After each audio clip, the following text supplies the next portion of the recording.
நமக்கு கிடைக்காத ஏதோ ஒன்றை எண்ணி அதை நினைத்து வாடி நம்முடைய நிம்மதியை இழந்து மன வருத்தத்தோடு வாழ்ந்து வருகிறோம். மன நிம்மதிக்கான வழியை உணர்த்தும் ஆன்மீக கதையை அறிந்து கொள்ளலாம் வாங்க. மகிழம் என்னும் நாட்டை ஆட்சி செய்தான் ஒரு மன்னன். அவன் ஒரு நாள் காட்டில் குடிலமைத்து வாழ்ந்து கொண்டிருந்த துறவியை சந்தித்தான். அவரிடம், சுவாமி, நான் மிக பெரும் சாம்ராஜ்யத்திற்கு அரசனாக இருக்கிறேன். எனக்கு இல்லை என்று சொல்ல எதுவுமே இல்லை. ஆனாலும் கூட என் மனதில் ஏதோ ஒரு குறை இருப்பது போலவே தோன்றுகிறது. அதன் காரணமாக என்னால் மன நிம்மதியோடு இருக்க முடியவில்லை. மனம் முழுவதும் குழப்பம் சூழ்ந்து என்னை வாட்டி வதைக்கிறது. வாழ்க்கையில் சலிப்பும் வெறுப்புமே எஞ்சி நிற்கிறது என்று முறையிட்டான் மன்னன். இதற்கான விடையை நீ அனுபவத்தின் மூலமாக தான் உணர்ந்து கொள்ள முடியும். நான் சொல்லும் அறிவுரை உனக்கு எதுவும் தெளிவை தராது. எனவே நீ 99 ஆட்டத்தை யாரிடமாவது பரிசோதனை செய்து பார் என்று கூறினார் துறவி. 99 ஆட்டம் என்றால் என்ன என்று தெரியாததால் மேலும் குழப்பமடைந்த மன்னன் அதற்கான விளக்கத்தை கேட்டான். துறவி மன்னனுக்கு தெளிவுபடுத்த தொடங்கினார். யாராவது வீட்டின் வாசலில் 99 பொற்காசுகளை ஒரு பையில் போட்டு வைத்துவிடு. ஆனால் அதன் மேல் உங்களுக்கான பரிசு இந்த 100 பொற்காசுகள் என்று எழுதி வைத்துவிடு. அதன் பின் நடப்பதை நீ வேடிக்கை மட்டும் பார்த்தால் போதும். உன் மனக்குழப்பத்திற்கும் வாழ்க்கையில் உள்ள சலிப்பு மற்றும் வெறுப்புக்குமான காரணம் புரிந்துவிடும் என்றார்.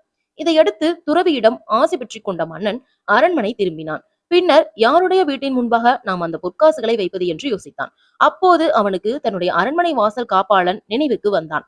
அவனது குடும்பம் பெரியது. அதனால் கொஞ்சம் வறுமையில் தான் இருக்கிறான். அவனுக்கு அந்த பொற்காசுகள் பயன்படட்டுமே என்பதற்காக அவனுடைய வீட்டின் முன் பொற்காசுகளை வைக்க முடிவெடுத்தான். துறவி சொன்னது போலவே ஒரு பையின் மேல் இந்த 100 பொற்காசுகள் உங்களுக்கான பரிசு என்று எழுதி அதற்குள் 99 பொற்காசுகளை மட்டும் போட்டு குறிப்பிட்ட அந்த சேவகனின் வீட்டு முன்பாக வைத்து விட்டான் மன்னன். பின்பு மறைந்திருந்து அங்கு நடப்பதை கவனிக்க தொடங்கினான். அது இரவு நேரம். பணி முடிந்து வீட்டிற்கு வந்தான் சேவகன். அந்த வீதியில் மற்ற வீடுகள் அனைத்தும் உறக்கம் கொள்ள தொடங்கி இருந்தன. வீட்டிற்கு வந்த சேவகனின் கண்களில் வாசலில் இருந்த பை தென்பட்டது. மேலே இருந்த வாசகத்தை படித்தவன் முகம் மலர்ச்சியானது. பணப்பையை பிரித்து எண்ணி பார்த்தான். ஒரு பொற்காசு குறைவாக இருந்தது.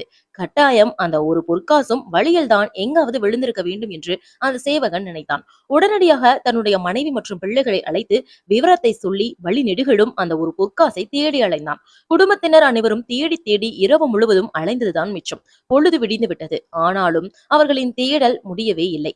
பொற்காசு இருந்த பையை பார்த்தபோது சேவகனின் முகத்தில் இருந்த மகிழ்ச்சி மறைந்து அது இப்போது கோபமாக மாறியிருந்தது. மனம் முழுவதும் விரக்தி அடைந்தவனாக காணப்பட்டான்.